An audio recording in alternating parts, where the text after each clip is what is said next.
मज़हब का खेज़ किस्म की दादी है। ये इस्टेब्लिशमेंट के लिए इंतहाई शर्मिंदगी का बायस बनने जा रही है। अभी आप देख रहे हैं कि क्या हो रहा है, बहुत सारे रिजल्ट जो है ना वो रिवर्स हो रहे हैं। जो फार्म 45 अगर आप जमा कर ले तो पीटीआई के वोट अगर 1000 आ रहे हैं, उसमें उन्होंने 800 लिख दिए कि भाई पीटीआई की 1000 नहीं बल्कि 800 वोट है। इस तरह बच्चों वाला काम किया है और बहुत कच्चा काम किया। अगर 2018 में चूंकि इमरान खान इलेक्शन जीत चुका था ओवरऑल और उसकी हुकूमत बनने जा रही थी, पीटीआई के बहुत सारे रहनुमाओं को उठा लिया गया। यही कुछ 2018 में नून लीग के साथ भी किया गया था। किसी पार्टी को आप कंपेन नहीं करने दे रहे हो। अब की बार जो पीटीआई के साथ हुआ या बाकी जमातों के साथ मुख्तलिफ इलाकों में मुख्तलिफ जमातों को नवाजा गया है और मुख्तलिफ इलाकों में मुख्तलिफ जमातों को हरवाया गया है। अस्सलाम वालेकुम नाजरीन, आज बात करूंगा कि इलेक्शन में धांधली किस तरह से हो सकती है और किस तरह से धांधली की जाती है। तो याद रखें, इलेक्शन में धांधली करने के 3 तरीके हैं। सबसे पहले तरीका वो है इलेक्शन से पहले धांधली करने का कि आप किसी पार्टी के बंदे को उठा लें, जिस तरह इस बार 2024 के इलेक्शन से पहले पीटीआई के लोगों के साथ किया गया। पीटीआई के बहुत सारे रहनुमाओं को उठा लिया गया और उन पर जो है ना उनके घरों पर पुलिस के छापे पड़े और बहुत कुछ हुआ। आपने देखा, सब मीडिया पर चल रहा था। यही कुछ 2018 में नून लीग के साथ भी किया गया था। इसको कहते हैं प्री पोल्स रिगिंग, यानी इलेक्शन से पहले धांधली करना। किसी पार्टी को आप कंपेन नहीं करने दे रहे हो, ठीक है। जिस तरह अब की बार GVIF के साथ हुआ बाजवड़ और ये कबायली इलाकों में, जब भी उनका कोई इज्तिमा होता था, कोई जलसा होता था तो उस पर हमला हो जाता। बलूचिस्तान में भी इलेक्शन से पहले एक दिन जो है ना उन पर हमला हुआ। उसके अलावा किसी पार्टी के ख़िलाफ़ जो है ना हमला नहीं होता है, उनको जलसा करने की इजाज़त होती है। ये होता है प्री पोल्स रिगिंग। अब की बार सबसे ज़्यादा निशाना रहा पीटीआई अक्सर इलाकों में, यानी थ्रू आउट पाकिस्तान। ये एक तरीका है इलेक्शन में रिगिंग करने का, धांधली करने का, इंतखाबात में गड़बड़ करने का। दूसरा जो तरीका है वो सही तरीका है, जो बाकायदा जिसको रिगिंग कहा जा सकता है, और वो है कि जब आप वोटों की गिनती कर रहे हो, सारा दिन जब इलेक्शन हो जाता है लोग वोट डाल देते हैं और उसके बाद जब वो ऑफिसर्स होते हैं, जो अमला होता है इलेक्शन का, वो बैठकर वोटों की गिनती करती है, काउंटिंग करती है, तो उस दौरान जहाँ पर गिनती होती है तो पोलिंग एजेंट्स को बाहर निकाल दिया जाए। आपको पता है कि हर पोलिंग बूथ में एक रिप्रेजेंटेटिव होता है, एक बंदा होता है हर पार्टी का, पीटीआई का, नून लीग का, JUI का, ताकि वो ये मॉनिटर कर सके, ये इंश्योर करा सके कि भाई यहाँ पर जो इलेक्शन हो रहा है, जो लोग वोट डाल रहे हैं अपनी मर्ज़ी के डाल रहे हैं, और ये जो हमारा अमला बैठा हुआ है वो किसी किस्म का घपला नहीं कर रहा, खुद से जो है ना वोट बनाकर नहीं डाल रहा। अगर पोलिंग एजेंट्स के सामने काउंटिंग होती है, वोटों की गिनती होती है, तो मतलब बिल्कुल शफाफ इलेक्शन हो रहा है। लेकिन अगर आप पोलिंग एजेंट्स को बाहर निकाल दो, पीटीआई के बंदे को, नून लीग के बंदे को, जमात इस्लामी के बंदे को, MQM के बंदे को आपने बाहर निकाल दिया और अमला अंदर बैठकर खुद से काउंटिंग करता है, तो इसका मतलब साफ ये है कि भाई ये अंदर जो है ना रिगिंग कर रहे हैं, धांधली कर रहे हैं। और क्या करेंगे, किस तरह से करेंगे?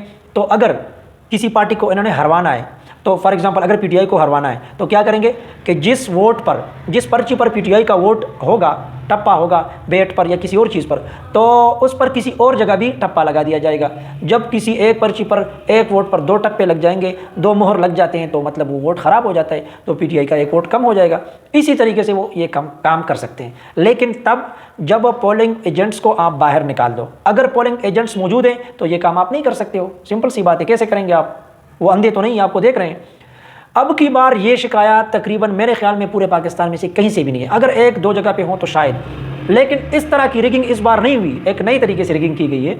इस तरह की रिगिंग जो मैंने अभी आपको बताया कि वोटों को ख़राब किया गया, ये 2018 में किया गया था नून लीग के साथ, और इसमें कोई शक शुबा किसी को नहीं होना चाहिए। अब की बार जो पीटीआई के साथ हुआ या बाकी जमातों के साथ, मुख्तलिफ इलाकों में मुख्तलिफ जमातों को नवाजा गया है और मुख्तलिफ इलाकों में मुख्तलिफ जमातों को हरवाया गया है। क्या किया गया है कि वोटिंग सारा दिन बिल्कुल ठीक ठाक रही, ठीक है, काउंटिंग भी सही रही, पोलिंग एजेंट्स के सामने काउंटिंग हो गई, उनको फार्म 45 भी दिया गया। फार्म 45, फार्म 45 सब लोग जानते हैं कि पूरा दिन जिस पोलिंग स्टेशन पर जब वोटिंग हो जाती है और वहाँ के तमाम वोट जब जमा होते हैं, पीटीआई के फॉर एग्जांपल 50 हो गए, नून लीग के 35 हो गए और JUI के 10 हो गए मसलन, ये सब लिस्ट आ जाता है। इस लिस्ट को, इस फार्म को कहते हैं फार्म 45 या फार्म 45 कहा जाता है। अब हर पोलिंग स्टेशन में से ये फार्म 45 जमा करके RO यानी रिटर्निंग ऑफिसर के पास आ जाता है, और उसने क्या करना होता है कि तमाम फार्म 45 के नंबर्स को जमा किया जाता है कि भाई एक फार्म 45 में पीटीआई के इतने वोट्स हैं, दूसरे में इतने हैं, तीसरे में इतने हैं, तो जितने पोलिंग स्टेशन होते हैं वो सबको जमा करके एक नया फार्म बनाया जाता है कि भाई नून लीग के इस हलके में इतने वोट्स हैं, पीटीआई के इतने हैं, और JUI के इतने हैं, फलाने के इतने, डुमकाने के इतने। ये जो फार्म होता है इसको कहते हैं फार्म 47 यानी फार्म 47, और इसके ज़रिए से रिज़ल्ट या नतीजा वो इलेक्शन कमीशन पर सुनाते हैं कि भाई ये हमारे पास पूरे हल्के का रिज़ल्ट है, फ़ला बंदा पास हो गया, फ़ला बंदा फेल हो गया, पीटीआई पास है या नून लीग फेल है, जो भी है। अब की बार जो धांधली हुई है वो यहाँ पर हुई है, यानी फार्म 45 अगर आप जमा कर ले तो पीटीआई के वोट अगर 1000 आ रहे हैं तो जो फार्म 47 है उसमें उन्होंने 800 लिख दिए कि भाई पीटीआई की 1000 नहीं बल्कि 800 वोट है। इस तरह अगर नून लीग को उन्होंने जितवाना है कहीं पे तो उन्होंने अगर नून लीग के 800 वोट आ रहे हैं तो यानी फार्म 45 को जमा करके नून लीग के तमाम वोट्स बन रहे हैं 800। तो इन्होंने क्या किया है कि फार्म 47 में यानी फार्म 47 में 800 की बजाय 1200 लिख दिया, 1500 लिख दिया, मतलब यानी ये एक बच्चों वाला काम है, ठीक है ना। और इस तरह की गलती वैसे करते नहीं है लोग, क्योंकि ये शर्मिंदगी की बाइस होती है बंदे के लिए, और इसका बहुत आसानी से फिर तदारुक भी किया जा सकता है, यानी इसको ठीक किया जा सकता है। आप इलेक्शन कमीशन में इस्तेदाद करते हो या कहीं पे भी जाते हो या कोर्ट में आप स्टे लेते हो तो वो फिर रिवर्स हो जाता है, क्योंकि जाहिर है फार्म 45 जो है ना वो सबके पास होते हैं, हर पोलिंग एजेंट जो है ना उसकी पिक्चर ले लेता है और हर एक को मिल भी जाती है, हर पोलिंग एजेंट को ये फार्म 45 मिल जाता है। तो तमाम हल्के से तमाम पोलिंग स्टेशन से अगर पीटीआई अपने फार्म 45 जमा कर ले और नंबर जमा कर ले तो उनको पता चल जाता है कि हमारे इतने वोट्स हैं, और जो फार्म 47 में आरओ के दफ्तर से या इलेक्शन कमीशन के यहाँ से जो नोटिफिकेशन हुआ है उसमें हमारे वोट जो है ना वो कम दिखाई दे रहे हैं और हमारे फार्म 45 के मुताबिक ज़्यादा दिख रहे हैं, इसका मतलब ये कि उन्होंने हमारे साथ धांधली की है और हमारे साथ ज़्यादती की है, हमें हरवाया गया।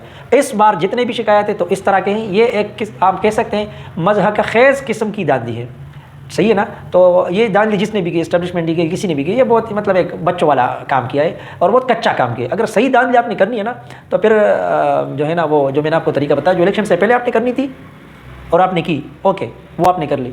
जो इलेक्शन के दौरान आप कर सकते हो, पोलिंग एजेंट को बाहर निकाल कर वोट की गिनती आप खराब करो, गिनती खराब ना करो, वोटें खराब करो, वोट खराब करो। अगर आप वोट खराब करते हो, अगर बाद में बंदा जाएगा भी वोट चेक भी करेगा तो पता चलेगा भाई ये पर्ची पे 2 वोट है, ये तो पीटीआई का भी है लेकिन नून लीग का भी है, मतलब ये खराब है, ये वोट क्रॉस हो जाएगा।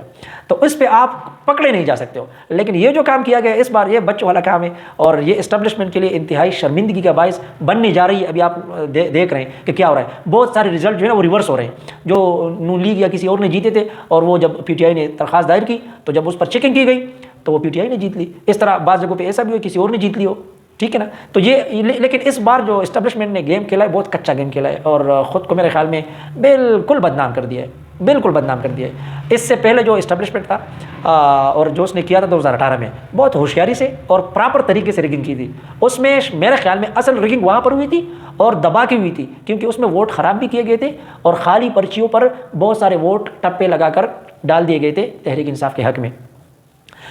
लेकिन ज़ाहिर है जो भी है अब की बार भी जो है ना अपना रिगिंग हुई, धांधली हुई और मुल्क के साथ ये हो रहा है। अल्लाह खैर करे कि क्या होगा।